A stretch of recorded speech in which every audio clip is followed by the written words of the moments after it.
وہ آیتوں میں اللہ نے کیا فرمایا؟ الا المصلین، اللہ فرماتے ہیں کہ جو لوگ ڈپریشن کا شکار ہو جاتے ہیں، جلد بازی میں فیصلے جلد بازی میں کرتے ہیں، ان میں تدبر نہیں ہے، غور و فکر نہیں ہے، تو لیکن کچھ علامتیں اپنے اندر پیدا کر لو تو تمہارے اندر سے جلد بازی، جس جلد بازی کے نتیجے میں ڈپریشن ہوتی ہے، خودکشی کے خیالات آتے ہیں، یعنی زندگی سکون کی گزرے گی تمہاری، اس کے لیے چند کام کرنے پڑیں گے۔ نمبر 1، نماز کی مکمل پابندی۔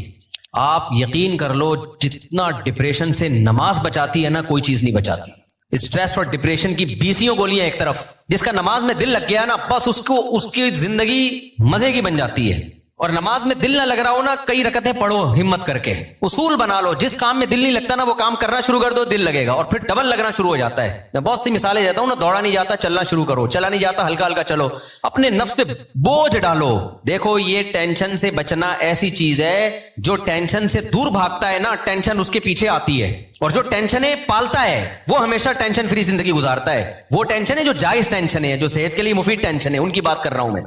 تو جو لوگ آپ نے دیکھا ہوگا محنتی ہوتے ہیں، سارا دن کام کاج میں مشغول رہتے ہیں، وہ خوش ہوتے ہیں، ہے یا نہیں؟ گھروں میں جو دو طرح کی خواتین ہوتی ہیں، ایک پھوڑ، نہ کام نہ کاج، کچن گندا پڑا ہوا ہے، واش روم، پیمپر بچے کے اتارے یوں پھینک دیے۔ آپ دیکھنا ان خواتین کی طبیعت میں چڑچڑاپن بہت ہوتا ہے، جھنجھلانا، ذرا سے کوئی نصیحت کرو آگے سے جھنجھلا کے جواب ملے، ہر وقت ایسا لگتا ہے وہ توے پہ بیٹھی ہوئی ہے، خود بھی ٹینشن اور دوسرے کو بھی ٹینشن۔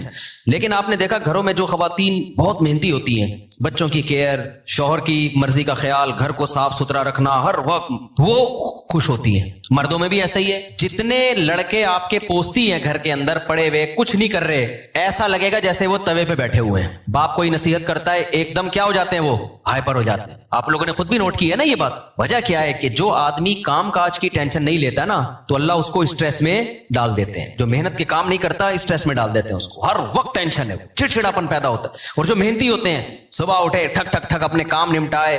میں اپنا بتا دوں، جس دن میں کوئی ٹاسک پوری کرتا ہوں کہ مجھے خیال ہوتا ہے آج میں نے یہ کام نمٹانا ہے، تو وہ نمٹا دیتا ہوں، خدا کی قسم ایسا سکون ملتا ہے نا کہ بیان نہیں کیا جا سکتا۔ وہ آپ بھی کر کے دیکھ لو، آپ ایک اسکیجول بناؤ کہ آج دن میں میں نے یہ سارے کام کرنے اور مغرب تک میں ان کاموں سے فارغ ہو جاؤں گا۔ دیکھو آپ کام کرنے کے بعد جب فراغت ہوگی، آپ کو ایسا سکون ملے گا کہ آپ کو سکون کے لیے کسی ٹیبلٹ کی ضرورت نہیں رہے گی۔ تو آج کل ڈپریشن اور اسٹریس کی جو بیماریاں پھیل رہی ہیں، اس کی ایک بہت بڑی وجہ بیکاری۔ بس ہر آدمی چاہتا ہے میں لائف کو انجوائے کروں، یوں کر کے بیٹھا رہوں، انجوائے کروں، پھر ٹک ٹاک دیکھتا رہے گا اور گھماتا رہے گا، دیکھ یہ والا دیکھ لیا، یہ والا دیکھ لیا، ہوتے ہوتے لاشعوری طور پر وہ آپ کے دماغ کو اندر سے ڈیمیج کر رہا ہے، آپ کو پتہ بھی نہیں ہوتا۔ اس میں سیاسی خبریں آ رہی ہیں، کوئی دوسرے کو گالی، وہ اس کو گالی، وہ فلانا ایسا، وہ ڈمکانا ایسا، کارٹون بنا کے سیاسی لیڈروں کے مذاق۔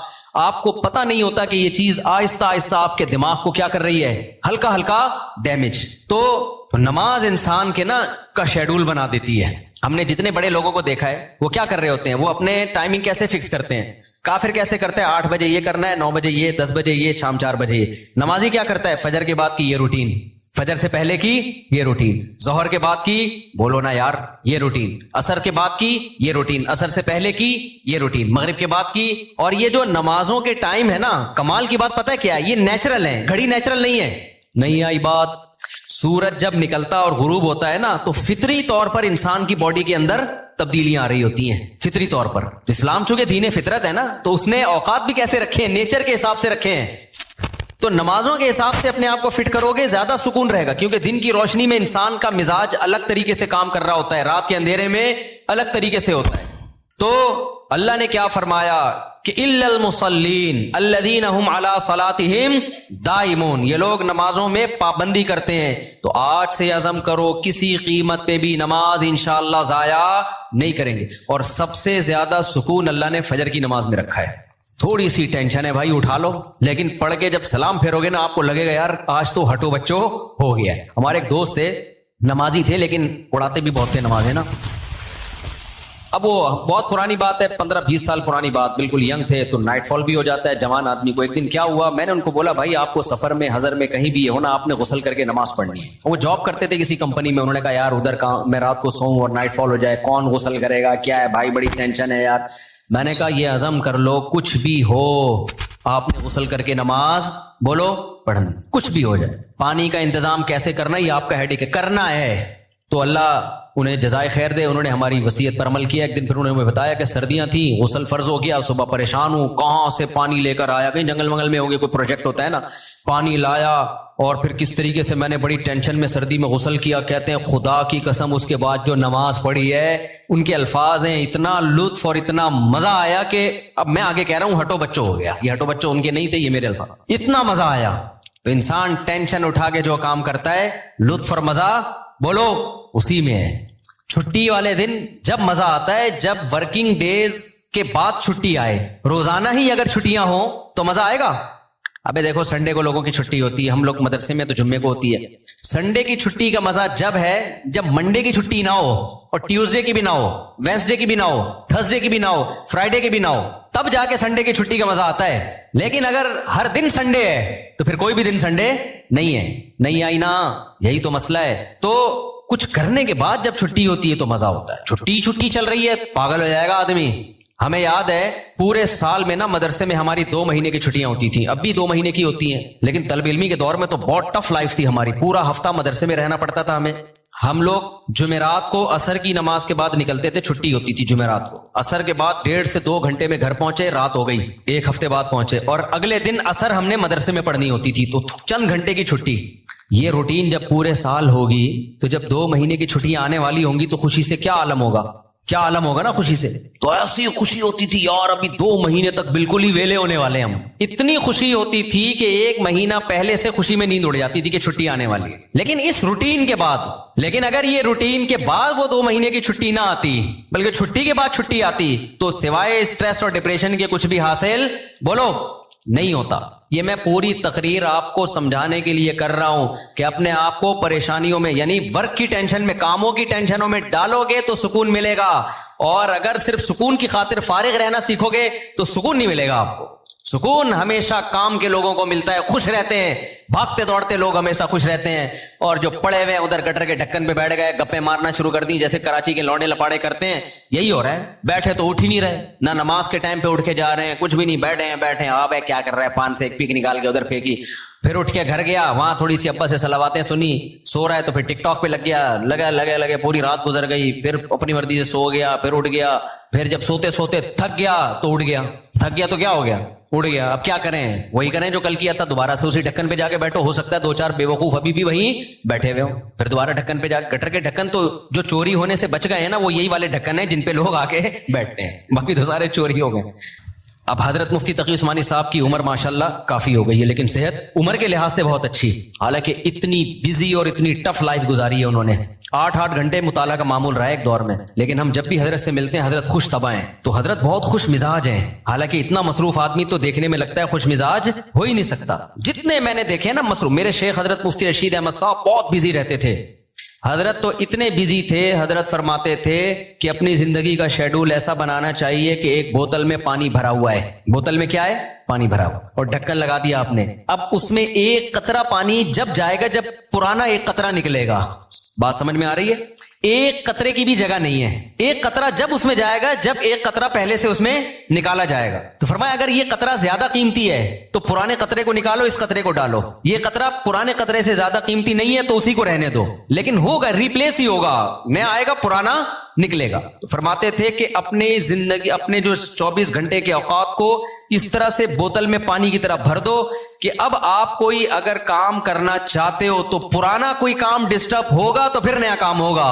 نہیں آئی بات میرا خیال. جیسے ابھی جو روٹین چل رہی ہے نا پبلک کی, وہی کیا چل رہی ہے, کوئی بھی نیا کام کرنا چاہے تو کر سکتے ہیں کیونکہ پرانا کوئی کام کوئی کر ہی نہیں رہے. 10 کام مزید شروع کر سکتے ہیں کیونکہ فارغ ہی فارغ ہیں. جبکہ ہمارے حضرت کا کیا تھا کہ حضرت نے اگر کوئی نیا کام کرنا ہے نا, کوئی بھی, جیسے کسی کتاب کا مطالعہ کرنا ہے تو پہلے سے جو کام ہو رہا ہے نا اس کا ناغہ کرنا پڑے گا. تو پھر اس میں کمپیئر کیا جائے گا کہ پرانا کام زیادہ قیمتی ہے یا نیا کام. یعنی کاموں کا حرج تو ہوگا کیونکہ 24 گھنٹے مصروف ہیں تو کام کا حرج تو ہوگا, لہذا نئے کام کے لیے ٹائم نہیں ہے. نیا کام اس میں جب داخل ہوگا جب نیا پرانے سے بھی زیادہ امپورٹنٹ ہوگا.